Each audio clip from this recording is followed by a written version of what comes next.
Hello, it is Throwback Thursday, June 28th, 2018, and look what I found. It's about a 29-year-old t-shirt. If I can show it up here. I was going to wear it, but I have an idea that this would not fit. But there it is. It is the name and the logo of the first multi-million-dollar business that I ever started from scratch, Simulated Sports Services. Tough to do this with one hand, while also attempting to hold up the shirt with the other. But there it is, Simulated Sports Services, SSS, football, baseball, basketball, hockey, eventually, and there's Rich. What do you know? Was thinking of you when I found this. Eventually I did golf, did college basketball, did, what else? I was about to do auto racing, and who knows what else we would have gotten into it if I didn't screw the whole thing up and leave some fantastic customers in the lurch like Rich. But there it is. You remember that shirt, Rich?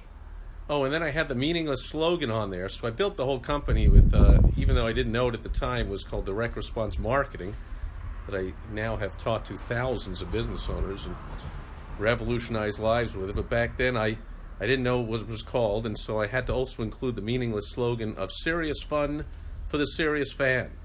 At least I was identifying my ideal target, who? The people like Rich Sarmiento is here, who's a serious fan. So serious, a Major League fan. The first one had to be just to find my ad, which was tucked away in the back of an obscure sports magazine, a weekly newspaper called The Sporting News, with a little 1-inch or 2-inch or 3-inch classified ad back there. And then you had to follow the sport and keep up with it every day. And Rich is one of the people that bought a satellite dish, one of those big honking like 10 or 15 foot satellite dishes back in the day. Remember those? And then he was on the phone for hours a night with other customers of mine, other team owners as they were known all around the country, and wheeling and dealing and talking baseball and making trades, and kept the team from year to year in the off season in my top level known as the major leagues. Rich was in Major League One, my first ever premium major league level. Of course, Rich was in there. Rich was my owner of the year, I believe. Rich, maybe it was this year, 1989. This on the back, you see that this is, it says, I drafted my own pro franchise at, well, I guess I'll try and hold it up again. Try as in fail. There it is. I drafted my own pro franchise at the second annual SSS Team Owners Convention in Houston, Texas. And I think I didn't realize I was infringing on trademark by using the NBA All-Star Weekend logo, because that's when we held our annual convention that year. The first one was in Dallas at the Major League Baseball winter meetings. I figured, hey, Major League Baseball team owners are there. Let's have our SSS team owners go there. But there was, that's about all who was in town, was a Major League Baseball owner. So there was no festivities, no excitement, no fun, no anything. And I was like, you know what, let's do it during the All-Star Basketball Weekend. And there was tons of festivities. I mean, we were, Rich, I think you were dancing out on the dance floor with Slick Watts, and we were meeting all kinds of pro athletes. It was the off-season for the Super Bowl. It just ended like a week before, and so all kinds of football players were there, and all kinds of basketball players that didn't make the All-Star game, or ones I remember that when it was in Miami the year after this, I remember hanging out at lunch with Scottie Pippen and Rex Chapman, who were in the slam dunk contest. They were rookies, but they were not yet in the All-Star game. So how much fun now to have it during the basketball All-Star break. So we did that. But you see that red is still my favorite color, so I used red for the t-shirt. And I did not splurge for a multicolored shirt, just one color on the front, red, and one color printing on the back, blue. If I would have splurged, the logo was actually red, white, and blue, because actually those would be my favorite colors for anything, red, white, and blue. And that's, and you see also that the name of the company in the initials, SSS, well now, my consulting company is called Successful Selling Systems, Inc. I sense a theme with the SSS. In case you haven't guessed by now, my middle name is indeed Scott, and those are indeed my initials, SSS. And as my mom told me later, she was just hoping upon all hope that I didn't come out and have a lisp. as I went through life with SSS. So what's in a name? Nothing. So I might as well name it after myself and use my own initials. And so Kathy is here, and Wally is here, and Rich said, well, thank you, Rich. Rich says well, see, now that's what I mean about a great customer. I can barely even read it. Rich says the greatest company there ever was. And I screwed it up. Who knows how life would be different. I would not have had a rippling effect on as many entrepreneurs. I had a bunch back then. That's how I got into consulting. A few were asking me about how I created a multi-million-dollar business from scratch in such a short time, and I was helping people out, but I wasn't charging for it. I wasn't doing it as a business, consulting. That is where it all started, though. But if I had not screwed that thing up, I likely would not be doing what I'm doing today and would not be really full-time teaching, holding events and seminars, online, offline, and taking on clients and helping them do their stuff and their marketing. And so many of my clients have had so much more success than I had with that company. And most importantly, I saw the warning signs of screwing up a multi-million-dollar business and leveling it into nothingness. And I've been able to spot that in entrepreneurs ever since then. Myself and other clients, I've helped many of them get through that before it got to the point that I let mine get to and blew the whole thing. And let's see, Alex is here. Great seeing you. Who else? Oh, my goodness. Oh, Max Benvenuto is here. My other greatest customer of all time, Max and Rich. I couldn't even choose between the two. I think you guys have to tell me if I had my team owner of the year or my customer of the year or whatever I called it, and if I did it more than once, then you two would have been the two winners, and I think I might never have done it again because there couldn't be two better customers than you two guys. And here you are, almost 30 years later, and here you are, we're still connected, even if it's just through the magic of the internet. But man, brings back the memories, does it? Rich, I don't know if, I mean Max, I don't know if you were here in the beginning, but I don't know if you still have one of these. But I was showing the SSS official t-shirt. There it is. From the second annual Team Owners Convention in Houston, Texas. I drafted my own pro franchise at the second annual Team Owners Convention in Houston, Texas, February 1988. How about that for a Throwback Thursday?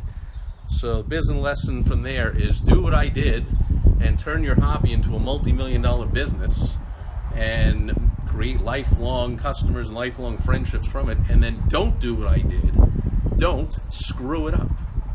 2 lessons in one day. What do you know? Brian is here. Great seeing you. And Max says ditto. Well, thank you. Again, guys, I know objectively that can't possibly be true. But yes, of course you were at the conferences. I mean, again, you were pretty much all I thought of. And I'm sure Rich and Max, you were the first calls I made when I said I'm thinking about doing it. And I'm sure your response was like, that would be awesome. And even if it was just the 3 of us, now that I think of it, that would have been awesome. And I would have loved it.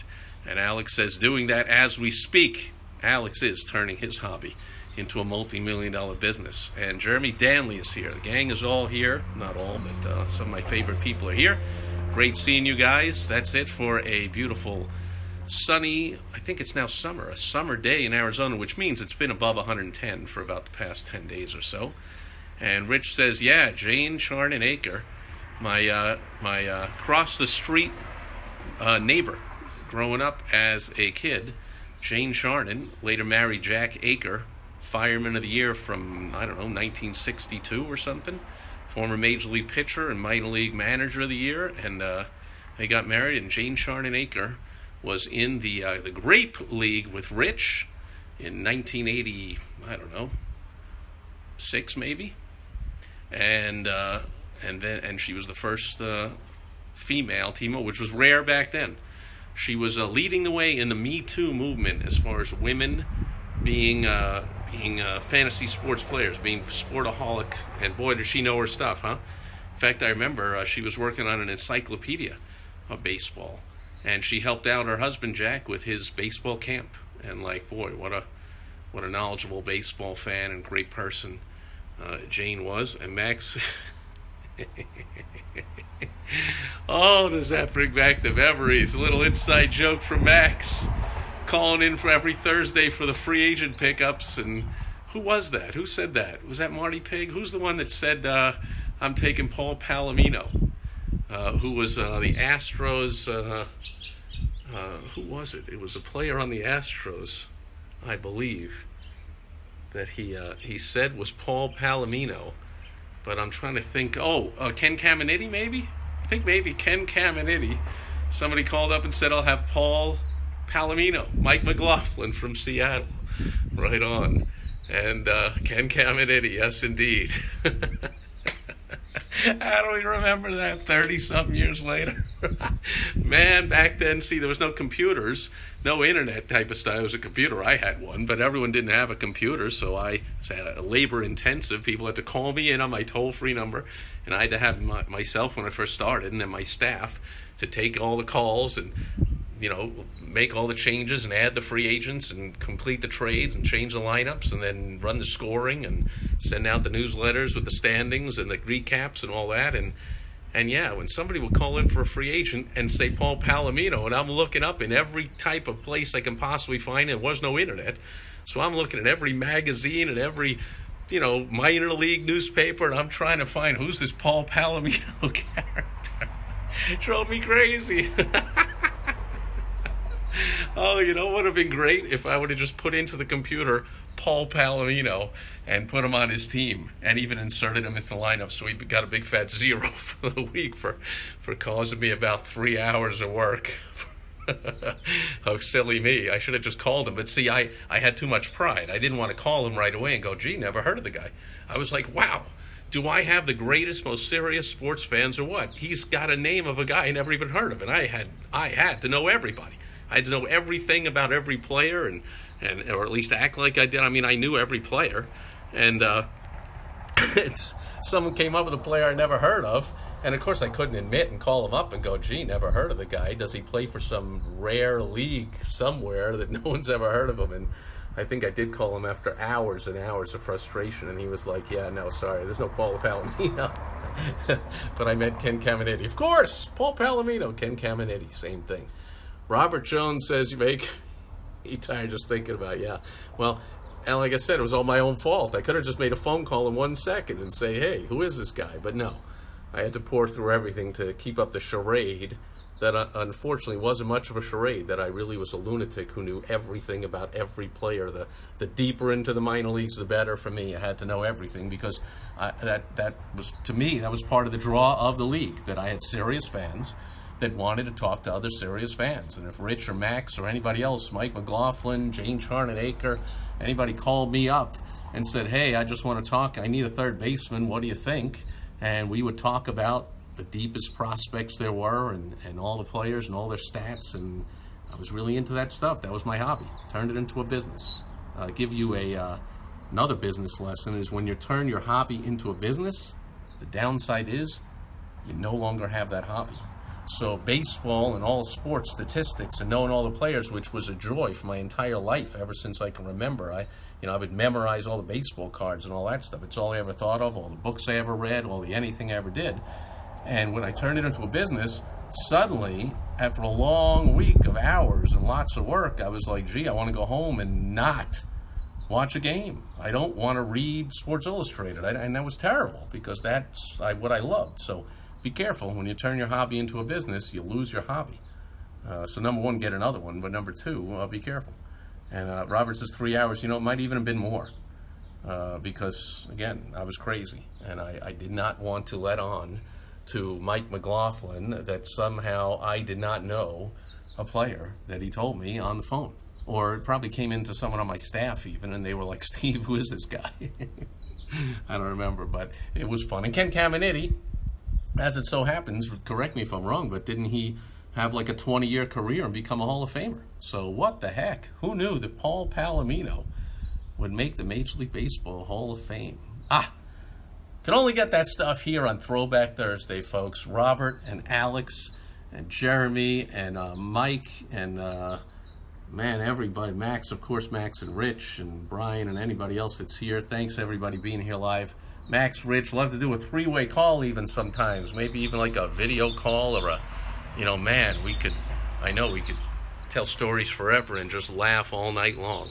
And Played in San Diego. Did he back then? Don't even remember. So did he? Robert, you played in San Diego? Did you play pro ball in San Diego? Or I don't know if there's a minor league team in San Diego. Check it out. We have a non-hummingbird who has landed on the hummingbird feeder. Can you see it right there? He thinks he's a hummingbird. That's hummingbird stuff, dude. You don't like that. Time to fly away. Anyway, that'll do it for Throwback Thursday, folks. Thanks for being here. Thanks for being here live. Thanks on the replay. Robert, by the way, while I got you here live, Ken Caminiti started in San Diego. Didn't know that. I knew he made it big with the Houston Astros. But reminds me again, trying to get a hold of you, Robert, and your mailbox is full again. So I don't know if you ever cleared it out from the last time and it became full again, or if it's always just been full. But dude, I know it's a first world problem. Like, I'm so popular, I got so many people calling and leaving me messages. My mailbox full. But on the other hand, like, empty that thing out or get a bigger one. Speaking of mailbox full, because again, back in the SSS sports days, once I had enough customers that I couldn't possibly take all the calls, neither myself nor my team live.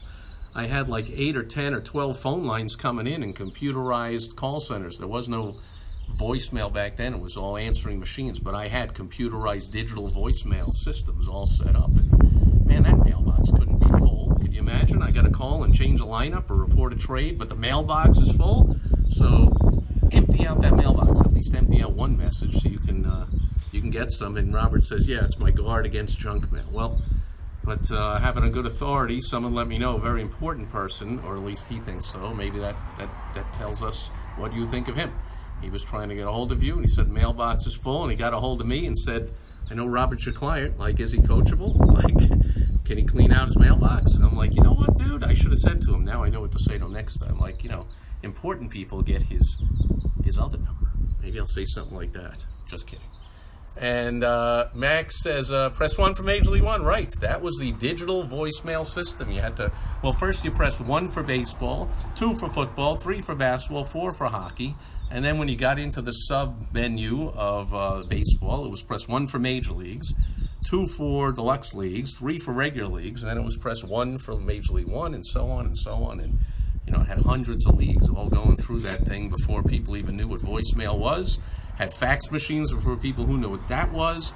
We had satellite dishes, and I had that, I forget what it's called, where you paid 10 cents a CompuServe. You paid 10 cents a minute to get the scores over the computer before anyone knew what that was.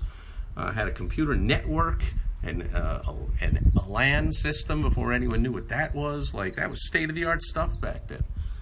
Anything to get the information quicker to me and quicker back out to my customers. That's what it was all about. And so those were the days, huh? And Max says, I had Lee Trevino. Yeah, golf. Yeah, I mentioned that in the beginning. We had golf where you had, what'd you have? You had a certain number of men in your lineup, a certain number of women, and a certain number of seniors. Speaking of Lee Trevino, I don't know. It's crazy. I mean, I was like, look, the whole concept of fantasy sports, if you like it, you like it. Let's start another league and let's have some more fun. Let's get that fix in there, that addiction. I got to have more players. If there's a sport on TV, I got to have a team. I got to make a trade. Got to set my lineup. Got to have something to root for. And I had to have stats to put in and newsletters to write. I mean, it was all just way too much fun. And Rich says I had Terry Teagle on all my teams in all sports. All right, so now we're having a lot of inside jokes. We're having a lot of fun.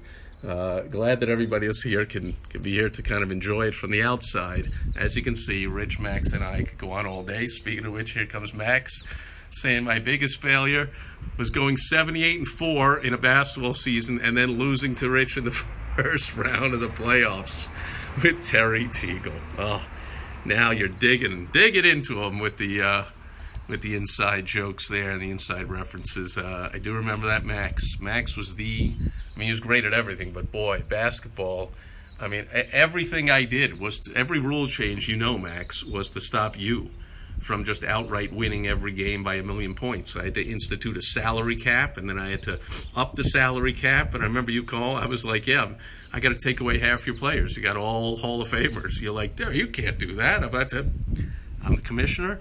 I can do what I want. Okay, we got to have parity. I guess I was the Obama those days. I was like, you can only have your fair share. Although 78-4, pretty much I wasn't Obama. Like, you can go 78-4, But you can't go 82-0. Anyway, oh, those were the days. And we could go on forever. But I see by the clock on the wall back there, I've been on for a while. And phone, even though I got the ice pack behind it again today, it hasn't overheated yet, but it's probably about to. And anyway, should let everyone go. Yep, Bowie Coon being a commissioner back then. Max went 81-1 one year in the league.